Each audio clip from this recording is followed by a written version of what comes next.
Good morning, everyone. Hope you're happy, healthy, and well. My name is Helen Blunden, and I'm here to share some life lessons out of books that I have been reading. Today, it is my pleasure to share some of my life lessons from this book, Charles Dickens' Great Expectations.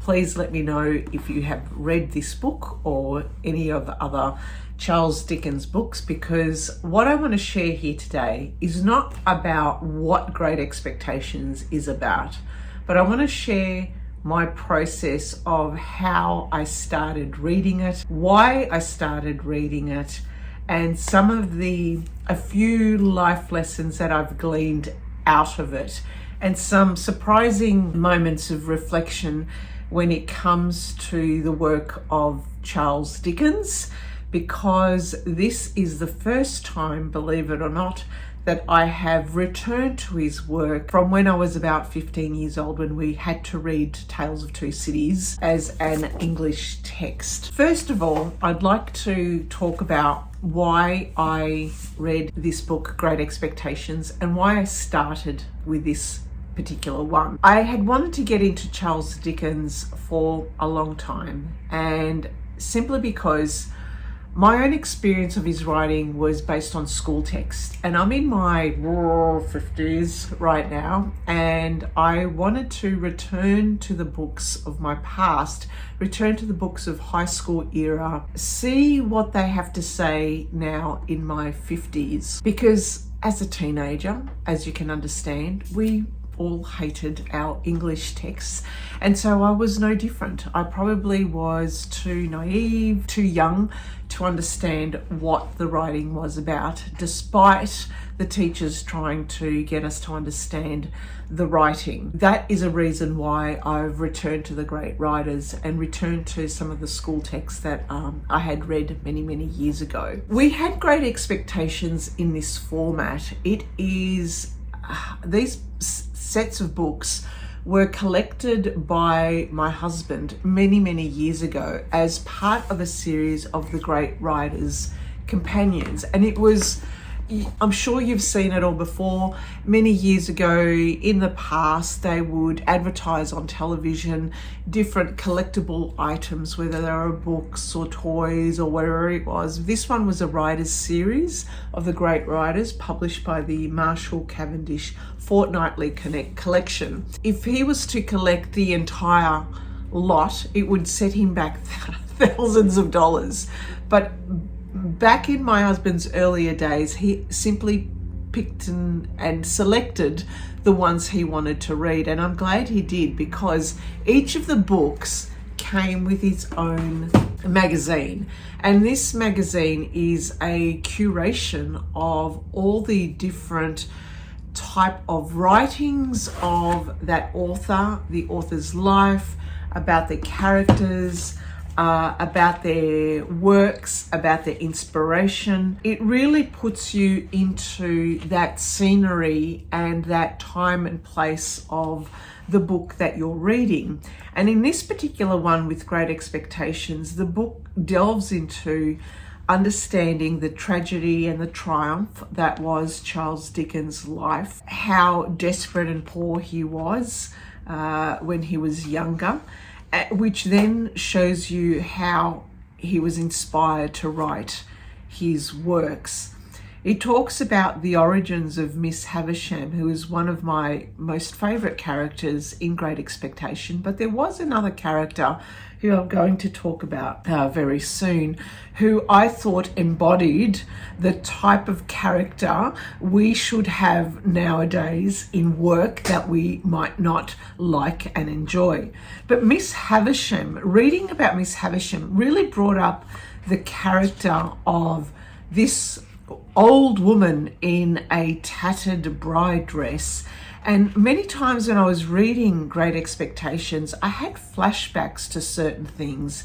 And I think it's because you see a lot of movies based on Charles Dickens' works. You see a lot of references to his work in modern day life. So I'm sure I've seen a woman with a tattered wedding dress in the past somewhere. Pictures of her, movies of her. And I never really knew that it came from that Charles Dickens character. And so this book really is a great curation of the stories, of the characters in his books, of how he inspired those characters, where they came from, and what they did. He was really surprising to me because of this knack that he had for storytelling and of creating these wonderful characters who have been with us for a very long time and will still be with us for a very long time. And it made me think that nowadays we simply don't have books like this which are curations of their stories, unless they are biographies, unless they are journals from particular associations or clubs that delve into their work. Unless you go looking for these, you can't find it. So I thought having this companion piece to while I was reading Great Expectations was brilliant, because Great Expectations, the way it is written, obviously it was written in the 1800s, so there's a lot of words there. Sometimes you can get lost in the words and the English of the time, but it does put you in a time and place and really gives you a picture of what London was like back then, and a type of thinking and a type of people and how they dressed and the different characters. But this companion piece, this Great Writers, Great Expectations companion piece, which curated all the relevant bits, the dates, the life, the characters and the stories, this really put it into context for me. And I would highly recommend that if you do want to explore something like this, go into your secondhand bookstores, because they might have something like this around. If there is an online version that doesn't require us to curate our own different references, because let's face it, if you curate online, it basically means you need to do some very expert Google referencing and Google researching, putting in all the parameters to then glean out different websites, if you even find them at all. And then you have to read those websites, see where they're from, who's written them, when they were written by, to kind of curate your own Charles Dickens piece. And that takes a long time. An expert curator is worth their weight in gold, because we need more people nowadays who are able to curate, like museum people who work in museums, but who do it for different things that we like. So curation is a great skill, and having a piece like this really helps you delve into the book itself. It helps inspire you and motivates you to keep reading. For me though, to keep reading, it was fairly simple in this book, because I was quite surprised with his writing. Every chapter pretty much left me on a cliffhanger. And I read in this book that his works were serialized, which makes sense. Every so often his works would be published in the journals, in the newspapers, and people would sit around for hours with their families reading aloud. And because they were serialized, he left these chapters on a cliffhanger, which left you wanting more. And so that was my feeling I got with the Great Expectations, about this need of continuing to keep reading, because I wanted to see what happens. Now, a lot of people do say that he writes a lot of words, there's just so much stuff. But Great Expectations is written from a first person format, and we really take on the life of Pip and how he sees things and how he feels about his growing up, how he feels about the people in his life, how he feels about the love of his life, Estella and Miss Havisham, and everyone who helps him or hinders him along the way.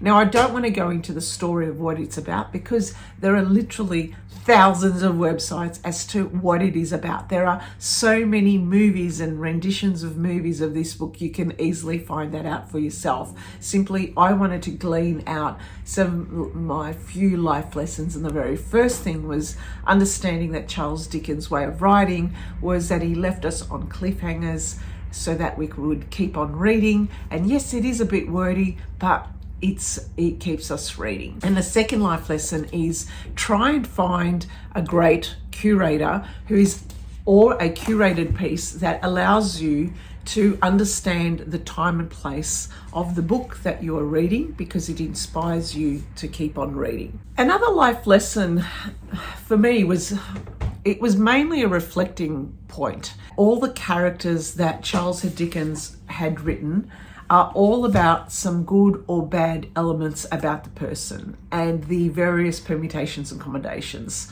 of that. So you can have a good person who does good deeds all the time for the benefit of others. You can have a good person who does a bad deed and impacts the person. You can have a bad person who does good deeds and then how that transpires in their life. And then you can have a bad person who does bad deeds and is always bad. So he actually covered the whole gamut of the good, bad permutations and combinations. And I saw the bad as Orlick. He was someone who was mean-spirited, he was evil, he hurt his sister, and he ends up badly, in a bad way.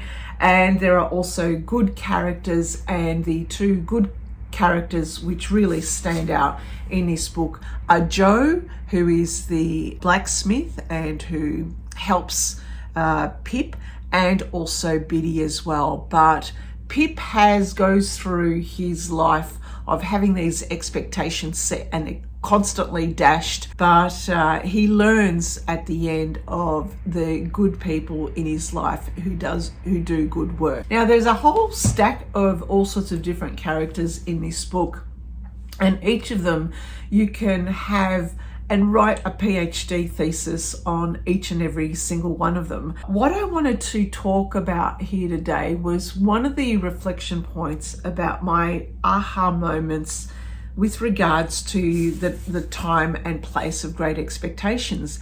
Now this was written and set about in the late 1800s, and as an Australian in the late 1800s, Melbourne and Australia was just starting out, and in fact we had our first convicts come out in the late 1780s. Can actually put a picture as to why and how that happened. And we know that back then London had jails filled with convicts and poor people and the desperate people, and they had convict hulk ships, which this book mentions. There are escaped convicts in this book, and indeed Great Expectations even mentions Australia with a penal colony in New South Wales and Botany Bay. So it was really interesting as an Australian to read about London at the time of when my country was starting out. Another life lesson for me was this character of Wemmick. I loved Wemmick. Now, Wemmick was the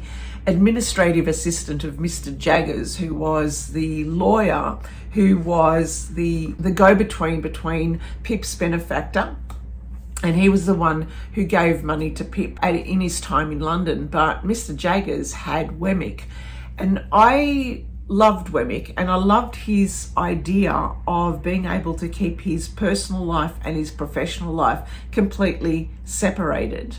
And so this really struck home for me, and it is because of, in the past, I have used a lot of social media, and I kind of melded my personal and professional life together online. Since then, I've been trying to extricate it. I've been trying to differentiate the two. In that way, I love the character of Wemmick because he represented to me the life of two people, especially the person who goes to work and does their work, and a person who has a front at work and a different front at home. And at home, he looked after his father, his old father. He called him the aged parent. And so we got to see a different perspective of Wemmick. Wemmick was someone who I think personified what a lot of people are going through today, as in you are one person in your work and you are something completely different. But I linked Wemmick's two lives, personal and professional life, to also Mr. Jagger's constant hand washing. Now, to any one of us nowadays, we might read the constant hand washing as some obsessive compulsive disorder, but I read it as Mr. Jagger's being able to kind of clean himself from the bad people that he had to defend in his court of law.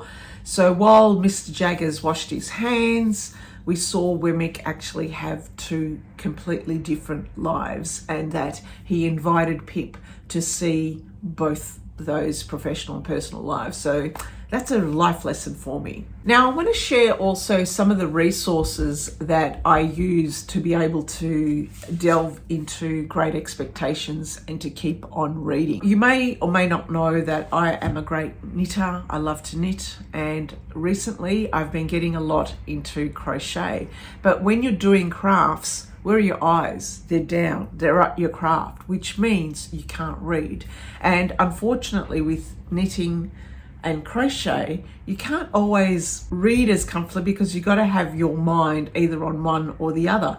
And the way I read, I want to be able to take notes, I want to be able to take it in, and I want to be able to focus on what is happening, because I'm having pictures being put into my head, and then I stop and I think and I ponder and I reflect and I write. You can't do that if your mind is also working on other stuff like knitting projects. So I use different resources along the way to help support my reading journey.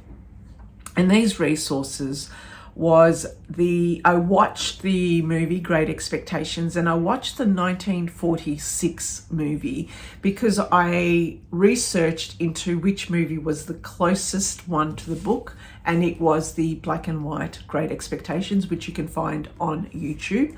And I didn't watch it all in the one go. I watched it as I was going through, and this allowed me to understand where the filmmakers removed some bits out of the book and what they had replaced in.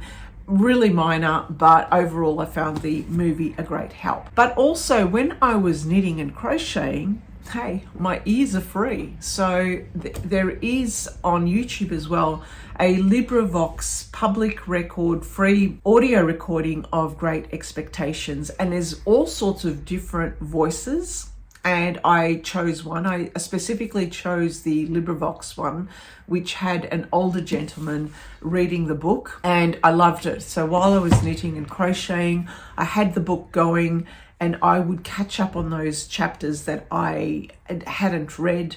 And then when it came time to putting down my knitting and crocheting, I could go back to the book. So the LibriVox recordings were exceptional, and they helped me a lot. Another resource I used was Canopy, and Canopy is an app that is free and you get a membership through your own library. And Canopy on it had London Times in Dickens era, and there were only about 13 episodes, and I think 20 episodes were made in general. But with those 13 episodes, I just selected a few that seemed relevant to me of the time and place of Great Expectations, and I watched those, and that kind of set the scene for me, put me in the picture of what London was like at that time. Canopy also had another series of Great Expectations. It was the BBC series with 4 episodes, and I've yet to see that, and I will be seeing that because that also interested me because it was in colour. While I was going along, obviously, I've got my own little notebook here that I started writing my notes and all the post-it notes that came from the book. I have removed a whole heap of them, but as I was reading the book, I would take notes, and I would not write in this book because it's a hard copy. It's part of a collection. I'm not going to scribble in this. But usually, if I found another book from Charles Dickens or any other classic, I would definitely scribble in it and use post-it notes all over the place to kind of capture my reflections. So that is all I have time to talk about today, about Great Expectations. Please let me know if you are reading any of Charles Dickens' books or have read this book. My next book that I'm currently reading is A Tale of Two Cities, and I'm just using the same process to kind of immerse myself and create a reading experience into his book and get into the life and times of London and all of his characters. Over time, in the next month, I'll read The Christmas Carol, which I've read a few times, but I'll read it again. And he's got some other Christmas stories there, which I've never read and I will read. So thank you for listening and thank you for watching. Bye for now.